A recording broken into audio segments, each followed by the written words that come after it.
Perfect. Okay.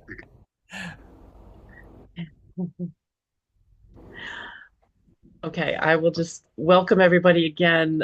Rabbi Joe and Sarah, thank you both for being here. And thank you to the rest of you for attending tonight. We're really glad to have you. Um, I'm going to turn it right over to Rabbi Joe to begin. Wonderful. Thank you. Sorry for all the problems, everybody, getting on. I had just as many problems as probably everybody else who isn't here yet. Hopefully, we'll see some of them too. All right. Well, today we are here with Sarah Bender, and I will allow you, if you want, Sarah, to just give a little overview, an intro to who you are, and then we'll begin. Okay. So yeah, welcome from me as well, and thank you for that welcome. And it's fun to be here, not knowing any of you except Joe a little bit.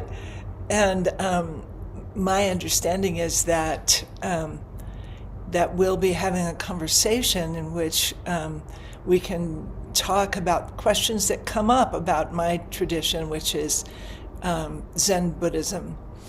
And I have been practicing in this tradition since 1979, and grew up in a family that had Methodist and Episcopalian roots, with a kind of side of Quaker, and discovered Buddhism as a young woman, and found that the account of how things are that Buddhism in general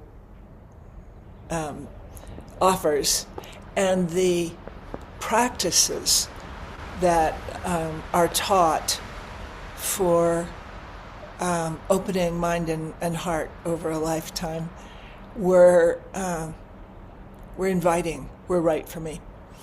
And so I also had a career as a learning disability specialist in private practice, taught kids to read whose teachers didn't think they would ever learn to read.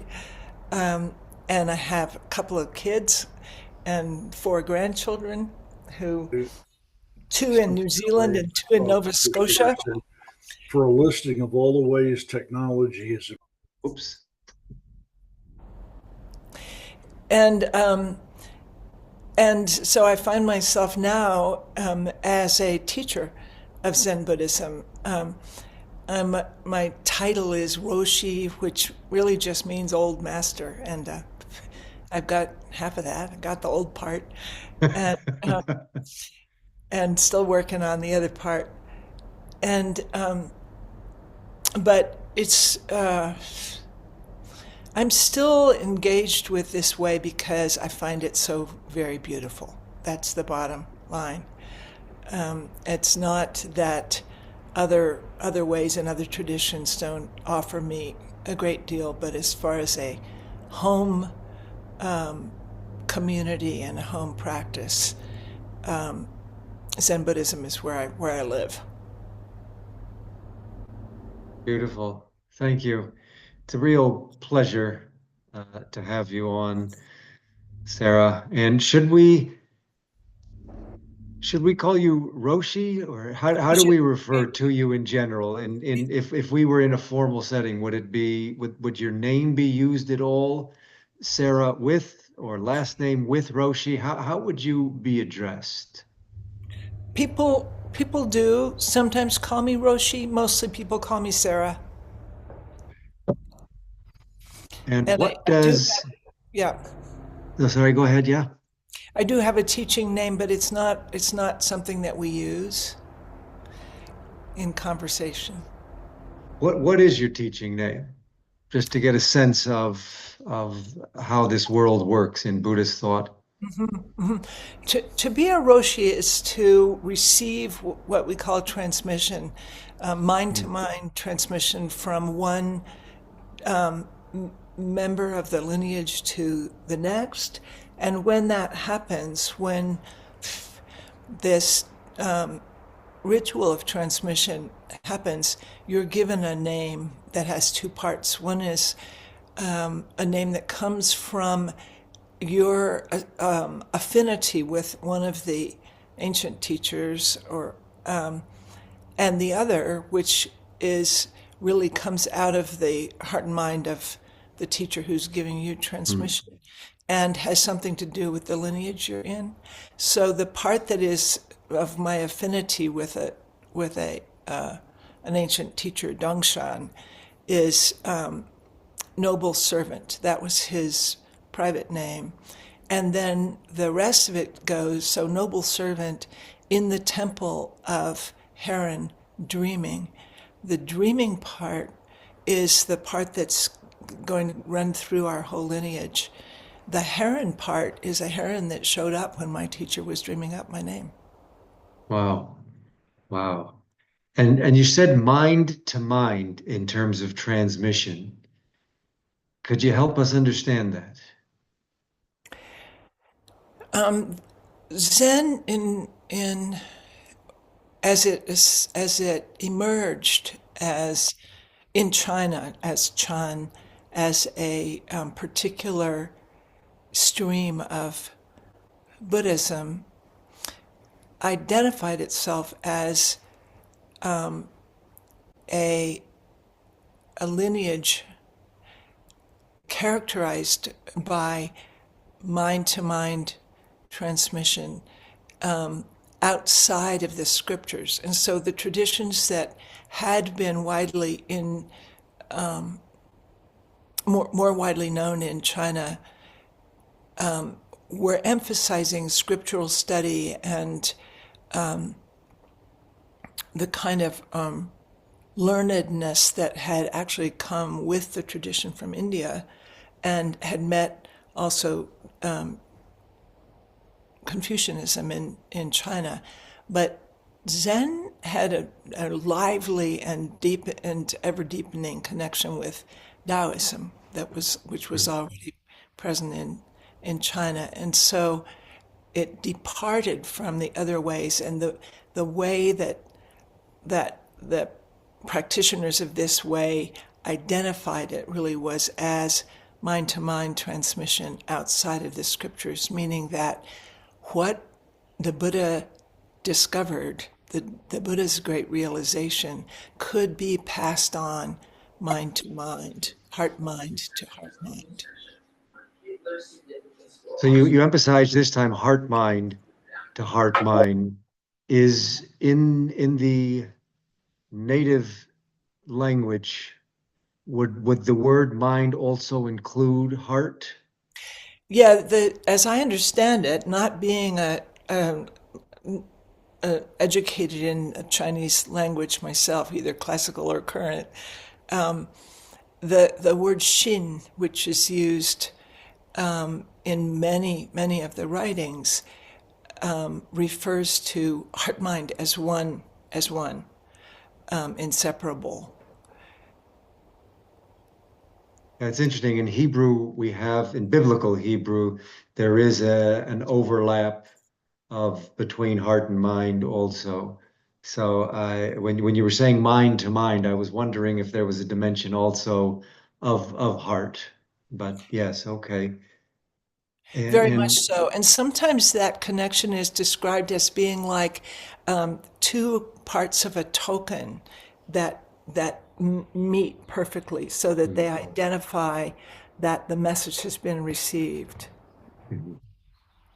and does heart in Buddhist thought, or at least in Zen thought, does heart fairly does it overlap with what we would understand in English as heart, simply emotion and the core of our being, or is there another dimension to heart in the heart mind language? That's a fun question.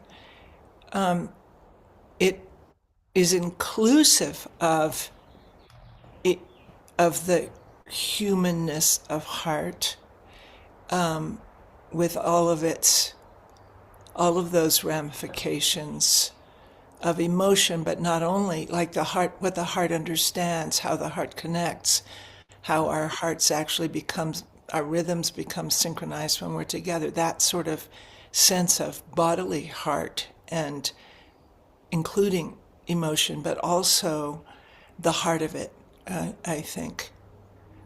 Very nice.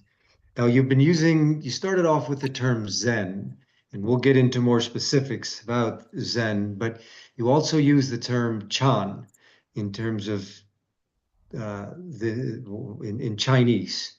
Yeah, Give us a this. little background on the terms here and how it switched and where were its origins of this approach within Buddhism. Mhm. The origins of this approach, as I understand it, were in China as Buddhism arrived in a country that already had its very in a place that already had its very rich traditions of Confucianism and Taoism, for example, and and out of that conversation, out of those interactions, and out of the practices of people versed in both, emerged this way, which also then obviously, developed as it got integrated into Chinese culture, a language, a poetic language, Mm. and a philosophical language, less a religious language, although I think people do a real disservice to Zen when they decide that it's just a philosophy. That's not my understanding of it. And and then when this tradition traveled to Japan and to Southeast Asia, it then in Japan it was called Zen. And my understanding actually is that that the actual pronunciation in Chinese, which is not a language I can speak in, sounds more like Zen. Mm. So it wasn't that big a leap. It's really talking about the same thing. But then in Japan, of course, it also met the the traditional animism that was so lively there, and the cultural context of Japan, and likewise in Southeast Asia, it developed within cultural contexts. Is there a particular founder of Zen Buddhism or Chan, as it was called prior to that? Or were there many streams that it sort of developed Yeah. from? Well, there were streams that interacted. The person who's identified as a founder in a way is Bodhidharma, whose teacher in India sent him to China to bring Buddhism there, and he's the one who is said to have presented this idea of mind-to-mind transmission outside of the scriptures. But people write these things down later, and as in any religious tradition. So there's a wonderful story about Bodhidharma, but I don't know if you want to hear it right now. Absolutely. We love stories here. Okay, so this fellow Bodhidharma arrives in China, and he goes to Emperor Wu, who's known as the Buddha Heart Emperor, who had supported monastics, had really worked hard to make Buddhism flourish. And so Bodhidharma comes to meet the Emperor Wu, who says, what is the deepest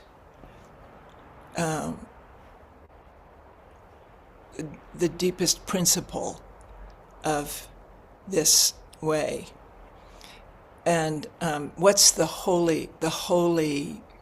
holiest truth? And Bodhidharma says, vast emptiness, nothing holy. Hmm. Do you understand? And the emperor says, nope. And and the emperor has a sort of tutor of his own in Buddhism, this really mysterious character, Duke Ji, who sometimes appeared as who sometimes people would look at him and he would have like the many faces of compassion, but some of them were like fierce and scary, and he would look like he had claws. So this very mysterious character. And so Bodhidharma leaves. Hmm. And I guess at the very beginning, I forgot part of this. At the very beginning, the emperor says, I've done all of these things to promote Buddhism everywhere. What merit is there? And Bodhidharma says, no merit. And then Emperor Wu asks, who are you? Who are you standing in front of me? And Bodhidharma says, I don't know. Wow. And that I don't know resounds through the whole, the millennia of Buddhist practice. And he goes off and finds a cave to sit in, and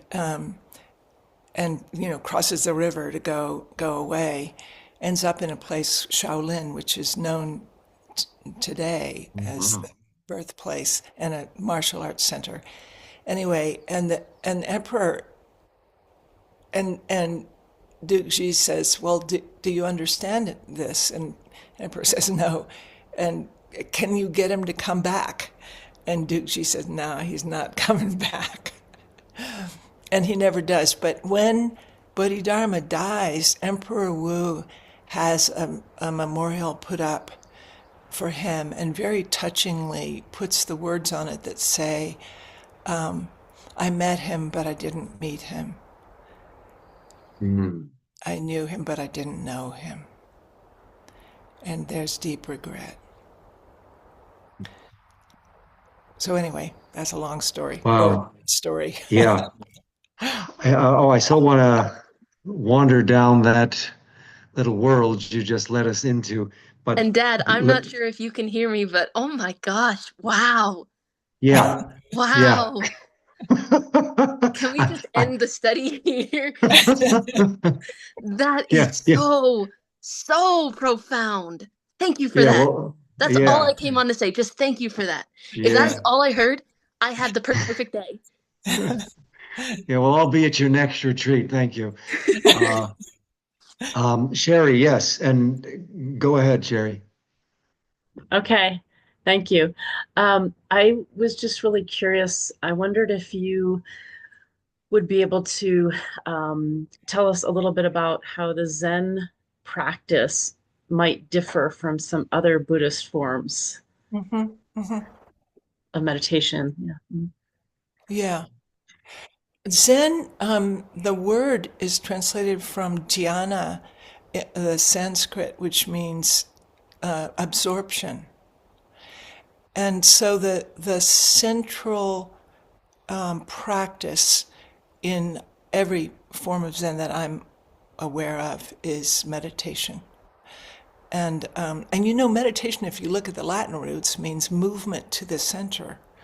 And so I like holding those two thoughts together, an absorption as allowing the mind to move to the center, heart mind. And so the main idea of it is that we relax into just being exactly who and where and as we are, brought by breath and body to that state of being relaxed in what is right now. And that absorption allows us to experience the way things are, and that's transformative. And the way things are that tends to emerge in that absorption is utterly and completely interconnected, interpermeating with everything that is constantly changing and indivisible, so that you recognize that at this moment, everything, me, what we call me, and everything are indivisible. There's just this ongoingness, and as we recognize that, then we get less and less allegiance to our opinions and beliefs, because we're in the presence of something much larger.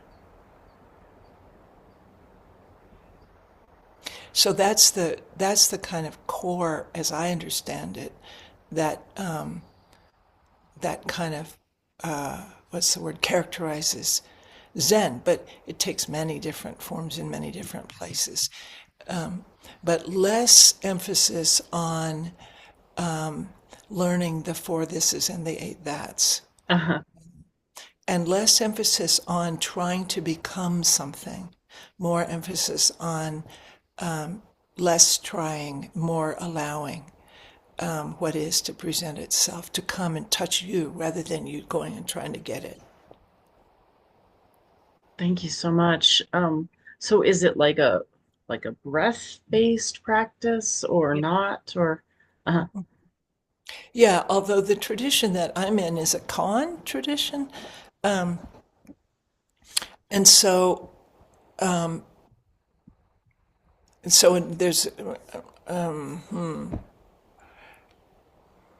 So the kind of realization that I was just trying to describe sometimes can happen just in an instant, powerfully, and there's a before and after. You know, there's before I saw this and after my world is different. But there's also then the slow realization as we practice letting go of and holding our beliefs more provisionally, and and the practices of, you know, generosity and service and study, and community, those other practices that support the development of a human being. So there's also this slow awakening, and in my tradition, we talk about enlightenment and endarkenment. So enlightenment, that can be very sudden and brilliant and upward and transformative in a moment, and endarkenment, which is the encounter with what is day by day by day, and finding how those two are integrated. Now I've forgotten what your question was. no, How, that's fine. how okay. Yeah, no, I appreciate it. Thank you. Mhm.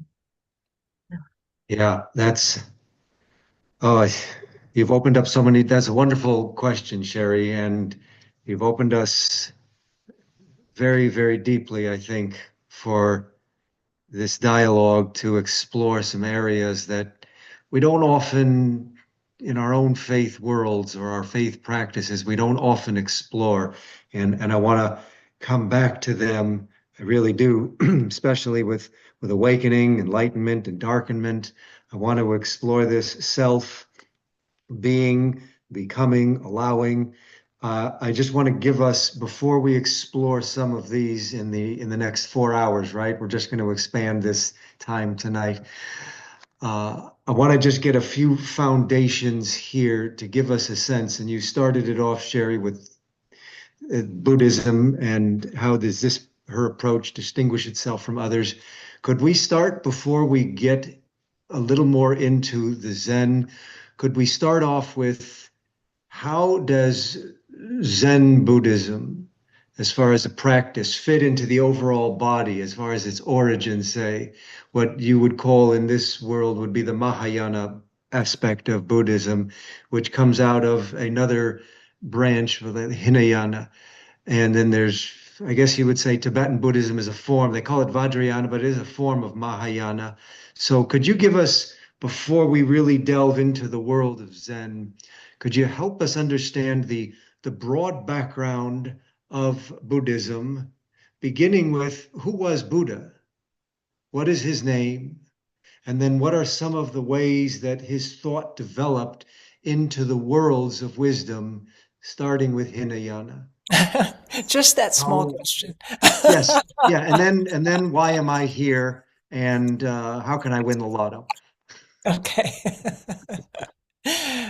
So, um, so Siddhartha Gautama,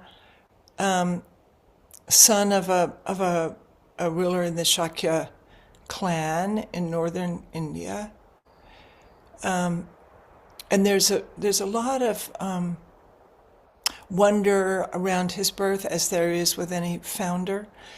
That But he was very protected because his father was hoping he would become a wise and powerful ruler rather than a spiritual teacher. And so he was way protected. But as a very young man, sort of escaped the bounds of the palace grounds and went into town and discovered sickness, old age, and death, and was and encountered a person who was walking at peace in the middle of all of this, and became you could say obsessed with, oh my God, if I'm going to rule these people, how am I going to deal with the existence of suffering, old age, and death? What am I going to do about it? And had to leave and find a way. So he left in the middle of the night, leaving his wife and his newborn son, and went out and spent 6 years practicing all of the austerities and learning in all of the spiritual traditions he could find, and then found himself at the verge of eating one sesame seed a day, at the verge of death, lying by a river. And a young woman who had had a dream came with a bowl of milk and rice, very concentrated, and found him there and offered him something to eat. And while he was lying there, he had had a vision of something that happened when he was 5, sitting under a rose apple tree in the spring while the plowing was going on, and everybody had kind of forgotten about him. He was just there. Nobody needed him. Nobody was trying to do anything with him. And he was perfectly content. Nothing was needed. Everything was complete. He remembers that moment and he asks himself, am I afraid of this happiness? And so he's not. He turns back into life and goes to sit under a tree, determined to resolve this problem of suffering before he gets up again. And so sitting under there's different stories, give different accounts of how long he sits there on a little cushion of grasses a young man brings him. But he has the experience of reviewing not only this life, but all of his past lives, and having that kind of meld into whose past life is this, and meets a number of challenges that doubt brings to him. Mara, who represents delusion, one by one he encounters them and dismisses them. And then right before dawn, he looks up and sees a star, the morning star, and has an experience, gets described in various ways, but a profound transformative experience, and says something like, now I see that I and everyone are already awakened, just as we are. And gets convinced after some time to teach, even though he says it can't really be taught, but he responds so much to the presence of suffering that he dedicates himself to teaching for, I don't know, 43 years until he dies as an old man. So, I'm sorry, were you finished Yeah. with that? So I just, we'll get, I just have to ask one question on this in terms of awakening. You mentioned the presence of suffering, his awareness of the presence of suffering, and he dedicated his life to bringing about that, I guess, healing, or it's one of the foundational principles of Buddhism, which is life is suffering, right? Dukkha, is that the same language that you use in Zen? Well, there are a lot of different sort of presentations of that first noble or ennobling truth that is said that the Buddha taught. There's some question of whether, I mean, his talks were recorded, hundreds of years after he died. Before then, it was an oral tradition. But dukkha, it can also be translated as dissatisfactoriness. Apparently, it refers to a wheel that's not right on its axle, a bumpy wheel. So life rolls on like a bumpy wheel, which I think we can all agree with. And this pervasive unsatisfactoriness is a kind of suffering. So it's not so much life is suffering as it is that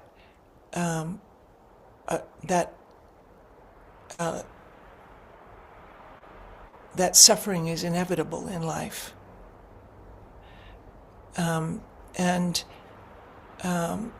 this, anyway, do you want me to go on from there? Yeah, well, I just, yes, and we'll come back to the Four Noble Truths and ground ourselves in this.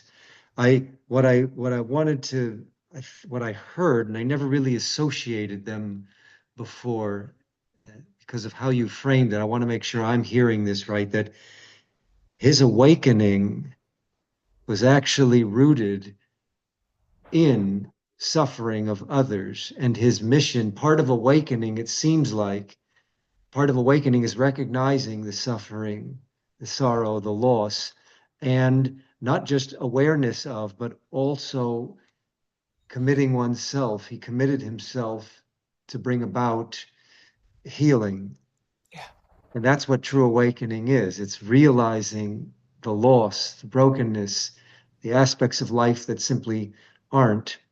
And it's not resolution, it's not depression, it's now I am called here into this place and space to bring about healing. And That's part of apparently, awakening. yeah, absolutely. And apparently he said that until you are nose to nose with suffering, you have not really begun to practice. Hmm. Hmm. Wow. All right. We'll pick up on several of these themes. So in after we get a few more foundational, uh, we're in the attic right now. We got to get more of the foundation, but I'm so tempted to stay in the attic. The Buddhism developed in India. Oh yeah, so you were asking where do these different streams of Buddhism come from? Yes. Okay, so again, I am not a scholar of Buddhism, so please forgive me if I say something that turns out to be wrong, which will happen. But my understanding is that as Buddhism, it almost died out in India completely, and but eventually it made its way to Tibet, and there it met another ancient tradition that included a lot of spiritual beings and a lot of beliefs about the beliefs and practices that had to do with devotion and what we would call the supranormal, I think. And so the lineages that developed there in the Vajrayana, which, as you say, is part of the Mahayana, and I'll come back to that in a second. Anyway, that they had the quality of that place, of the traditions that were in that place. But the big event that the advent of Buddhism there brought was an emphasis on nonviolence, really deep and strong emphasis on nonviolence. And a beauty of expression. Apparently, I heard Robert Thurman tell this, that when the Tibetans discovered Buddhism, they assembled translators and spent a tremendous amount of effort translating the writings of Buddhism into Tibetan language. Unlike we Americans who expect everybody to just say it in English and translate our wisdom to other languages. But there was this huge translation effort. Anyway, so the Theravadan traditions, which developed mostly in Southeast Asia, but starting with Sri Lanka, I think, were the emphasis there was a dedication to trying to preserve the teachings of the Buddha exactly as they came down, exactly as he said it. And so there came to be an emphasis on studying and learning those teachings. And the community, the service of the community was really important in supporting the work of the monks who were preserving those teachings and offering them. And the idea was that, or a central idea was that you would purify the mind through through the practices and through the learnings, and through lifetime after lifetime until your mind was purified and you could no longer be reborn. You'd be free from the wheel of life and death. The Mahayana developed out of an understanding that you could be awakened in this lifetime, that to be a human, as a human, you did not, it was not necessarily true that only those who had completely purified themselves could attain this deep depth of understanding. So it was more that, so there was more emphasis on the practices that people could do to have that awakening experience, which then emerged into life as what's called the Bodhisattva way. And a Bodhisattva is one who says, my goal is not to purify myself until I can leave and never be reborn, but my goal is to stay, even if it's being reborn time and time and time again, as long as there is suffering, that my life will be dedicated to for helping people be free from that suffering, to bringing joy. And so the Mahayana way has that character. And that developed, and that is the stream of Buddhism that went both to Tibet and to Japan. And really also, the interactions among them started very, very long time ago. They're not as separate as you might think. And is the name Mahayana, and then we'll get into the name, the meaning behind Buddhism itself, but Mahayana is the large vehicle. Right. So is the sense there that in terms of its way, I'm assuming in Judaism, when we have a name of a place or of a person, it often represents a way into something greater. So the name Mahayana, having like the great vehicle, meaning something along the lines of great vehicle, is it because of the bodhisattva holding himself back or herself back from awakening to bring us all together along this on this journey, and it has to be a large vehicle, so redemption isn't individual, it's communal. Exactly.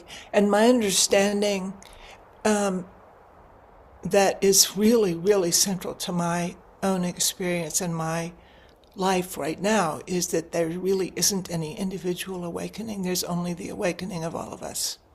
Hmm. Oh, I want to pick up on that in terms of self in a few moments, the idea of self, individual in Buddhist thought. But what is the meaning in terms just of Buddhism, just that root meaning and his name? Why is that the name of Buddhism Well, there itself, was that no word? such name until, as I understand it, in the 1800s, that Europeans came and got really interested and made that name. Before that, people just saw themselves as followers of the path of the Buddha. What about where he was awakened under the Bodhi tree and the idea of awakening? It's the way of awakening, but they didn't call themselves as I didn't know that. That's a later term, Buddhism. Wow. Yeah. So Bodhi is awakening. Yeah. So the tree of awakening. Yeah. Somebody said, "Who was the Buddha's teacher?" And one person responded, "Well, he didn't have a teacher. He is the teacher." And somebody else said, "What about the tree?" Ah, I wow. really love that. That's great. So could you give us we're starting to narrow now our little wandering through this world with some concepts. What are some foundational principles within Zen Buddhism Okay. that are certainly common to all of Buddhism, but what are some foundational, just start with the broad foundational, say, pillars that would overlap into the other worlds or approaches of Buddhism, and then we'll get more specific. Okay. I guess I would say that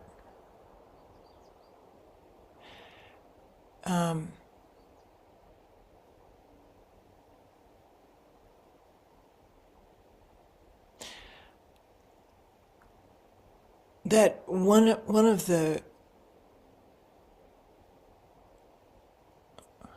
if you go back to the truth of the presence of suffering,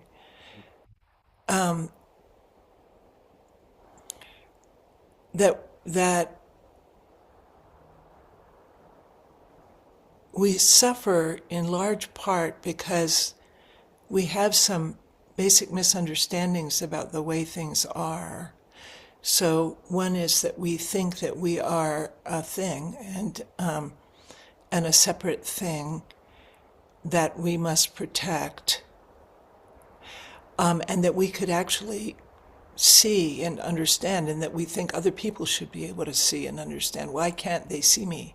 Why can't they understand me? That kind of me. Whereas actually, we are much less thingy than that. We are much more event than thing. And so, if I am, rather than a separate thing that needs to protect itself, if I am actually what life is doing in this particular spot at this particular moment, that's different. And that is related to the realization that the nature of things is change and that things don't stay still. And not only I don't have a separate reality, but things don't actually have a separate reality. So that everything, if I take away my need to control things and identify things and try to fix them, then I'm open to the experience of the way in which all of this that is right now in my room, in your room, and on everything that's experienceable by me is is indivisible. It's all going along at the same together, and so that misunderstanding that, number one, that things could be stopped and fixed and controlled, and number two, that I am something like that and that everything else is something like that, causes us to believe and behave in ways that cause suffering. And so how do we work with that? Well, we work with that by allowing ourselves to experience it, to experience things in this other way. And when we do experience things in that other way, what arises within us that we always was there but we didn't recognize it is the longing for all to be well for everyone, for there to be wholeness and harmony and relief from suffering. And that, if we have a chance to put that at the center of our lives and to let that be the core and to live from there, that's what we call the Bodhisattva way. Or sometimes you could say the Eightfold Path really is that way. It has different manifestations and different aspects. So I want to come back to the Eightfold Path, but let's work into the Eightfold Path with, we've discussed suffering as an element or an aspect that is foundational to existence with your modifications and nuances of that term. That's the first principle, I guess, that we would have in Buddhism. Life is, it has this aspect of suffering and sorrow and loss. What are the other three noble truths, or I guess we would say? So the second one is usually stated as we suffer because of our greed, hatred, and ignorance. That we are possessed by these poisons or delusions, but if you look at those as okay, how quickly we decide the minute we sit down and get quiet that something's wrong. If something's wrong, then either I'm wanting what I don't have, I'm not wanting, so greed, I'm not wanting what I do have, hatred or aversion, and I don't even want to hear about it, ignorance. So if I see the three poisons that way, then that connects with what I was describing as a misunderstanding about the way things are. If I'm possessed by this need to get what I don't have, I think I can get it and keep it. I think something could actually be done and be done. That's not the way it is, actually. Make it go away. Make sickness, old age, and death go away. Good luck, right? And so then the third noble or ennobling truth is that there is release from that suffering. And that's in particular the suffering of misunderstanding the nature of things, which leads you to be possessed by these needs, these poisons. And then the fourth one is there is a way. There are means for us to be released in this way. And so go through the first three again, and then give us the fourth way, which is, I guess, made up of eight.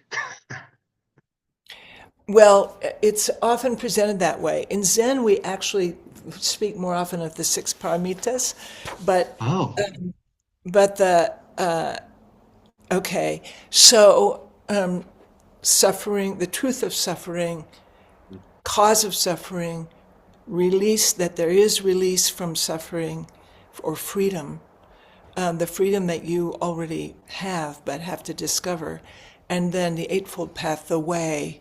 And so there are a lot of different translations of these eight that are called the right something or wholesome something or beneficial something, and the somethings are view or understanding, intention, speech, action, livelihood, effort, concentration. So really those are, you can also see those as areas of endeavor, areas of practice. And I like to see them more as a braided, like, in a steep path, when it rains heavily, you get rivulets, you get like a braided channels. And to me, those eight feel more like braided channels of a stream. beautiful. Could we walk through the eight briefly, and then have a few more? And if there's at any point, if anybody has questions, as always, this is our show together, things that I may not hear, or that might just send wonder into your hearts and minds. This is an open dialogue with all of us. But could you start us off with right understanding, walking us through these eight stages? And is eight, by the way, in Judaism, eight is a significant number. Is eight a significant number in Buddhist thought? I don't know.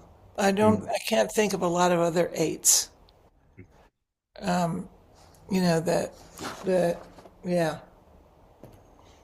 I don't know. Okay. So it starts off with right understanding. Okay, or a wholesome view or a corrected Wholesome. view. Okay, I'm feeling a little uncomfortable about time. Are we really okay about time? If people Yeah, want to we ask have questions. another half hour, and Okay. if All right. questions, however many we get through, yeah, we'll give us a Okay. basic sense of each one. Yeah. Okay. This is not, as I say in Zen, this we don't actually very often bring the Eightfold Path in. So it's interesting for me to see what I say about them. So right understanding. I guess what I'm thinking about is what are the means that help you develop these, right? And how do you practice right understanding? And so you could, often that is seen as studying the Four Noble Truths, the six wholesome and unwholesome roots of mind, the six sense doors and the three feeling tones, the four kinds of metta, the five precepts, so like that. In Zen, I think we see it more as all of the practices interweaving to help you release the hold of your beliefs and opinions, so that you are open to the teachings of the clouds and stones, the teachings of the sentient and non-sentient beings. So the second one, intention, right intention, is often I associate with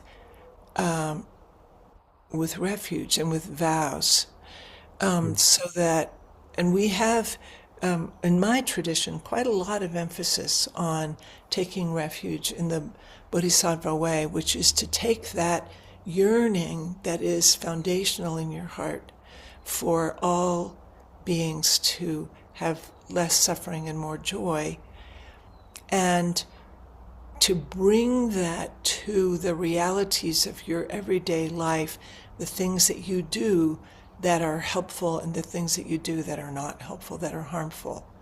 And so we practice, we study and we make vows of refuge. The 3 root vows are: I vow not to do harm, I vow to do good, and I vow to extend good to others. And then those get expanded into 10 precepts or bodhisattva vows. I vow not to kill, I vow not to steal, I vow not to misuse sex, I vow not to lie, I vow not to praise myself at the expense of others, I vow not to be stingy, I vow not to gossip maliciously, I vow not to indulge in substances, I vow so harmful to cloud the mind. I vow not to indulge in anger, and I vow not to disparage awakening the way in my companions. So we take those up individually, repeatedly. We recite them every month in our tradition. In many traditions, they recite them every 2 weeks and you examine yourself. So this is a way of developing a particularity of your intention. And so those actually, then if you look at what is wholesome speech, that enters into almost all of those 10 vows. I vow not to lie. I vow not to gossip maliciously. I vow not to praise myself at the expense of others. So that right speech shows up in those, in particular, right action or wholesome action also, right? I vow not to kill. I vow not to be stingy. I vow to be generous, right? And so we examine ourselves, and we recognize that the central, as I understand it, idea of karma is that everything that happens affects everything else, and our actions affect our future and everybody else's, and comes from a past that goes way before we were ever born. And so we at any moment are free to act, and we develop that freedom as we practice and study these. So right livelihood, again, is a form of, is my livelihood consistent with my vows? Right or wholesome effort has to do with not trying to make stuff happen, not trying to get it, not trying to fix myself, but offering my effort to be contributing to the good of the situation without attachment to results. Right mindfulness having to do with learning to free my attention to be with what is happening at the moment, and while holding the vows to be of benefit. And then right concentration or wholesome concentration, which also is often identified with meditation, developing our capacity to be truly and deeply aware. That's the best I can do with those 8. No, it's very beautiful, and it's framed by, at least in the English translations of understanding and concentration, which are both rooted in mind, is in the original language. Are those elements that similar, like they sound in English? Concentrating, focusing the mind, understanding, grasping the concepts. Well, this is where koans come in, I think. Um, Mm-hmm. if we're not, think about the word grasping, Mm-hmm. grasping the concepts. Um, it Zen focuses on not replacing one paradigm with a better paradigm, but noticing the hold that each paradigm has on you and releasing, holding it provisionally so that you end up really not trying to replace a paradigm, but really to be hanging out with uncertainty, hanging out with a lot of I don't know. Mm-hmm. Yeah, Sherry, that's a great question. Sherry asked if in Judaism we have any parallels with these, and maybe one time we'll even have a dialogue on where areas that in Judaism and Buddhism overlap and where there are parallels. In terms of understanding and concentration, just the first two, the first and the last, the the the second prayer, according in the traditional Jewish world, the second prayer upon awakening, first prayer that we say, the moment we awaken, is this prayer for gratitude. We are grounded in gratitude. Yeah. Now, many people simply say it just flows off their lips like running water, and it doesn't have that mind or mind heart or mindfulness that we should all have. This But is grounding. gratitude, This is grounding yes, experience in the heart. yes, yes. Yeah. And our first prayer is gratitude, because without gratitude, that's sort of the vessel for everything Yeah. that allows everything to be received. But Right. the next prayer, in most, again, this is in the traditional Jewish world. I don't know exactly what they do in the less observant worlds. They're Jews, but they don't necessarily do the same form of practice. But the next prayer in many is a prayer for wisdom. So after we're grateful, now the way of wisdom begins. We say, well, we wash our hands technically, and then we say a prayer for wisdom. But we have a prayer that we say at least 3 times a day for understanding. In one of our main prayers, it's there for Bina. And it's a prayer that we're gaining understanding. And as far as concentration, we have a word that we do. It's a central word in Judaism, but it's not necessarily concentration, but more, I would say, direction, directing, and often the focus is on that heart and mind. As long as you're directing the heart and mind into the practice, Well, then is it also a matter of receiving direction? Are you asking, are you expressing a willingness to receive direction? yeah, that's beautiful. Yes. Yeah, I was just trying to absolutely reception, like gratitude, is foundational to direction. So yes, absolutely. And it's very interesting. In fact, I want to keep this on Buddhism, but I'm tempted. The No. idea of no. This is very interesting, and we'll get as far as we get. The idea of reception in English, at least, it sounds very passive. I received a letter in the Mm, mail. I didn't do anything. I just received it.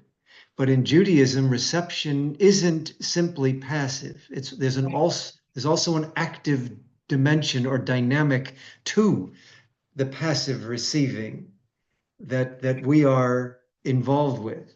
right. So it's both. Yes. In one of the koans, um, someone asks when the really difficult stuff arrives, comes at you, comes at me. When the really difficult stuff arrives, what should I do? And the teacher says, welcome. Yeah. Yeah, beautiful. Beautiful. Love it. That's another one of those we could stay and should stay probably with that. It's that is an aha moment to use Zen, language or Zen approach. It really is. That is so powerful. And what will happen often when we get these just magnificent insights, we have that aha and wow, and then we move on without it. So keep that one in your back pocket or in your heart mind. It's welcoming is beautiful. And you mentioned koans. We're going to get to koans in a minute. Uh, the few other themes, and if anybody has any questions along the way here, please feel free. I don't always see the questions going up. Sometimes and I've only had 1 hour of sleep in the last 2 days. Whoa. So I'm glad I'm not looking like I'm in a deep state of meditation slash sleeping, but this is beautiful. I'd like to ask you a few questions again to give us just conceptual grounding in certainly Buddhism and through your way into Buddhism. You spoke of karma. I'll give you a few terms, and you can just work with them as you will. I'd like to discuss something about karma. I'd like us to understand a little more about karma, about reincarnation. I'll just throw out a few terms that you mentioned that I think will help give us a better sense. Because and self. How is karma affects our being? Our actions affect our being, which affects our future incarnations. If there is no self present and emptiness is the ultimate goal, what is karma affecting? How is it affecting me so that the being that I am not comes back into another incarnation? If you follow, I've always been confused about this. Okay. Yeah. Yeah. Well, I think that confusion is widespread, and partly because that word emptiness. We more often use the word the vastness, and you can even use plenum, the plenum. So the particular use of emptiness in this tradition is not void. It is not the void.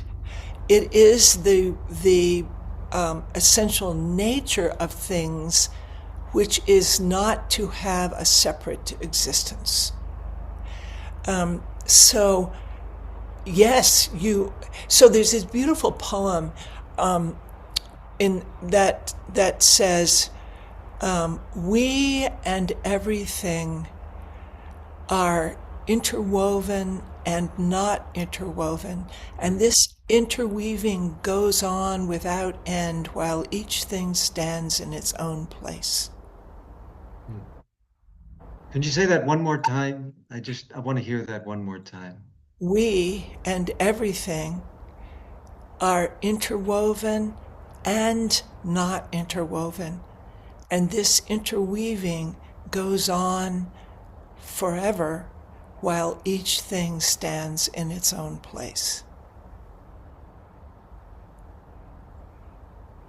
How do we work? Wow. I know. Yeah. Speaking of Double wow vastness, again. So that emptiness is the interwoven, right? okay. And form is the not interwoven, each thing standing in its own place. Both things are true, right? You can feel it. Each of us stands in our own place, and yet there is no way that I cannot do anything. I cannot sleep, wake, eat, move independently. Everything relies on everything else, and is made of everything. We're all made of it all. And so that's the emptiness. So so we are not it fundamentally separate, and yet in this embodied life we are each in our own place. And if we deny that, that's called pernicious oneness, because if I Mm, cannot respect the other as being other, and a valued and a essential other, look what happens. mm, You know, mhm, you don't have to look very far to see what happens. And yet, if we think that the other is separate from me and not completely inextricably connected with me, look what happens. mm, So, so karma is then just cause and effect. It's really just cause and effect. That what is now was, do you know that thing? Who was it? Isaac Asimov? Somebody? No. Anyway, I can't remember who it was who said, if you want to make an apple pie, you have to begin with the Great Bang, with the Big Bang. Um, so everything that is now is the result of everything from whatever the beginning is, and affects. So everything that you do leaves the world changed in ways that you will never see, right? One of my favorite quotes from the Dalai Lama says, if you want to see the effects of your actions, wait 400 years. We don't know, right? So karma is just that, is that recognition that each thing affects everything, and on and on and on, which means that even the karma of your ancestors can be changed by you. mm, Because if you do good, that's changing the effect of any harm that was done before.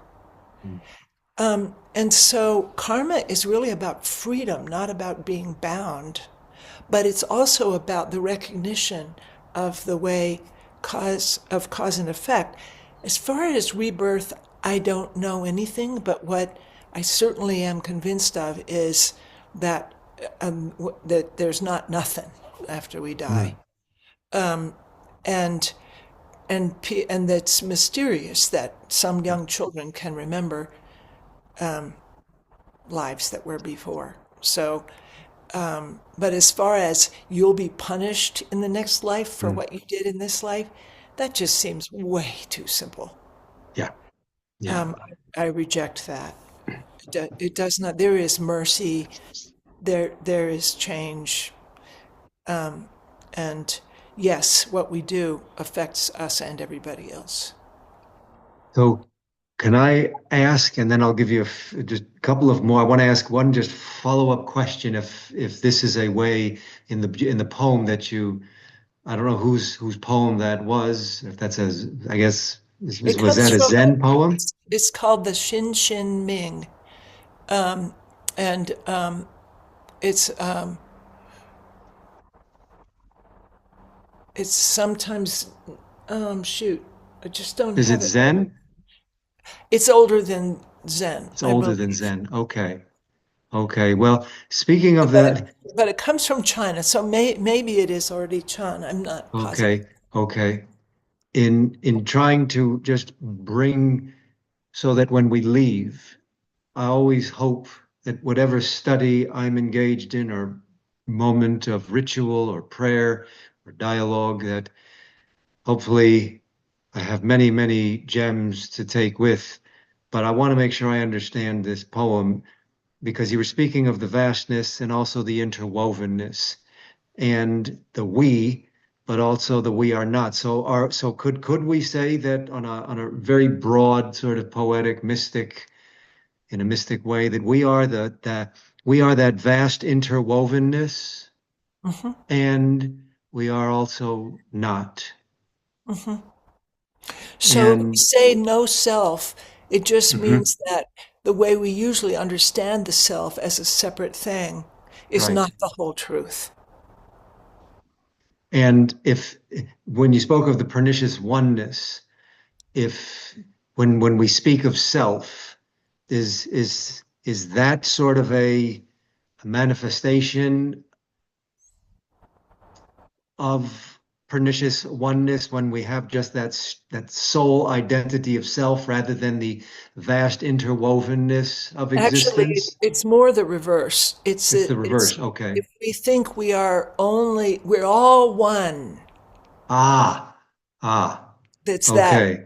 no, don't worry, we're all one, Hmm. Well, yes and no. Okay.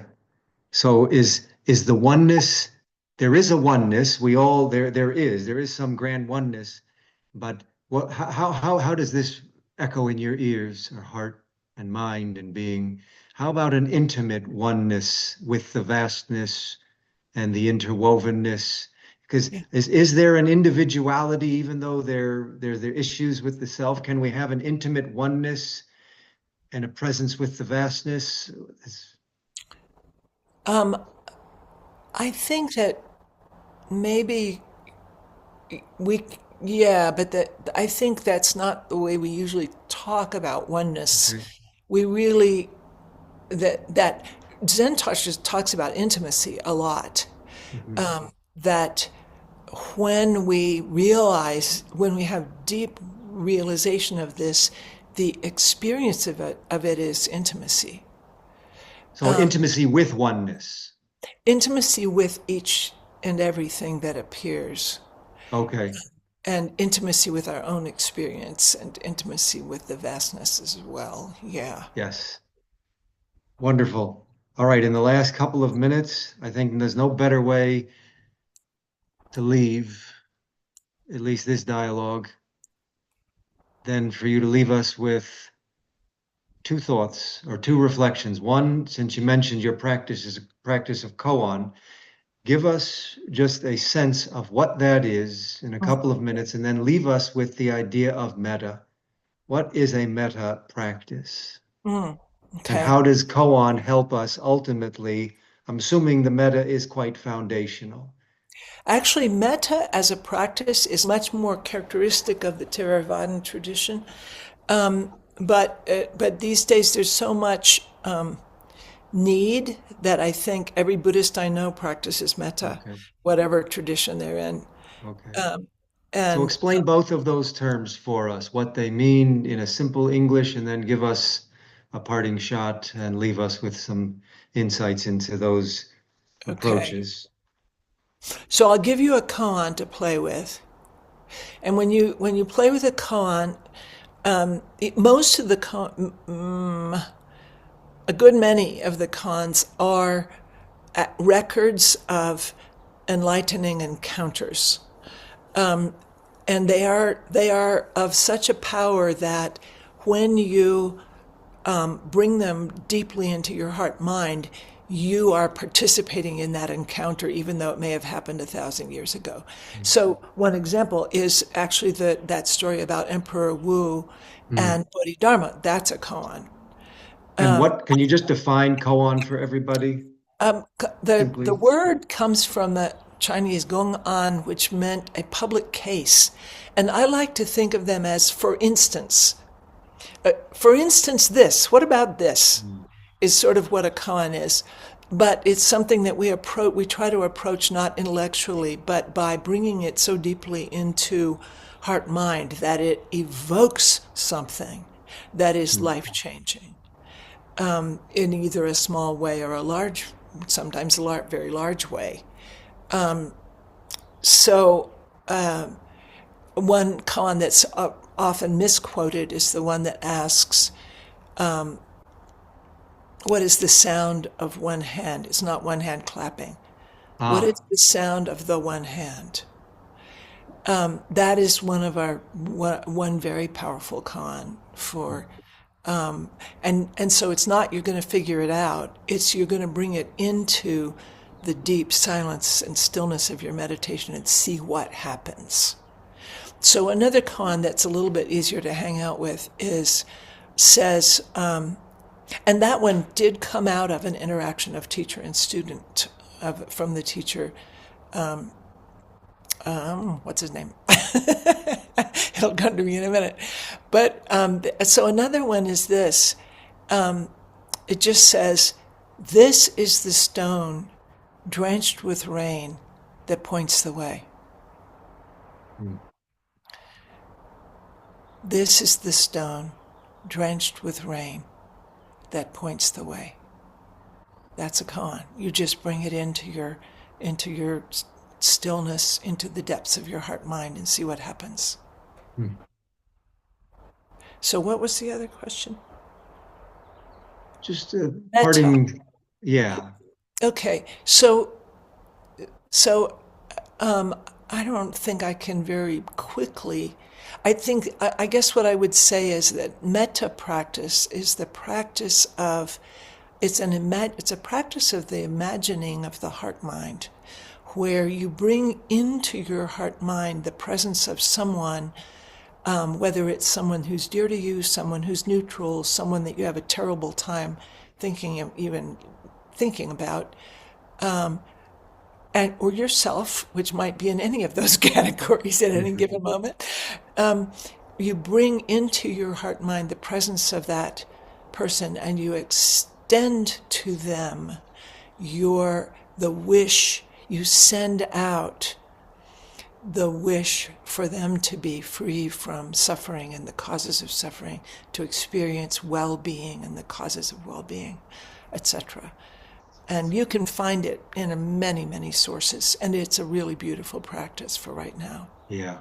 Oh, yeah. Yeah. No, I didn't realize that at least historically was more grounded in the Theravada, but it makes beautiful sense that we would all, or at least all Buddhist approaches would incorporate that, because it is so central to especially life today. It's something we don't do very well, and our world would be better if we did treat those with more metta. Yeah. So the poem, the Shin Shin Ming, I think one translation of it is verses on faith in mind or on trust in mind, and that mind is shin, right? Is heart mind. Hmm. But if you look up verses on faith in mind, you'll find it, and that's Well, just a little piece of it. yes, right, right. And our our time has come to an end, but my heart mind is certainly grateful for our time together, and I look forward to more dialogues. We'll see you in Colorado, Sarah, at some of your events. It's always a pleasure hearing you, seeing you, learning from you. And thank you all for coming. Thank you, Sherry and Neil, for allowing us to have this time together. And it's great seeing everybody. And we'll see you next time. Thank you for the invitation and for your questions, and forgive me for the things I've said that turn out not to be true. Oh, thank you so much, Sarah, for being with us. That was wonderful. And thank you, Rabbi Joe, for organizing this. Thank you. Thank you. Sleep well, everybody. Well, sleep well. I've had an hour of sleep in You. the last 2 days, but this was this was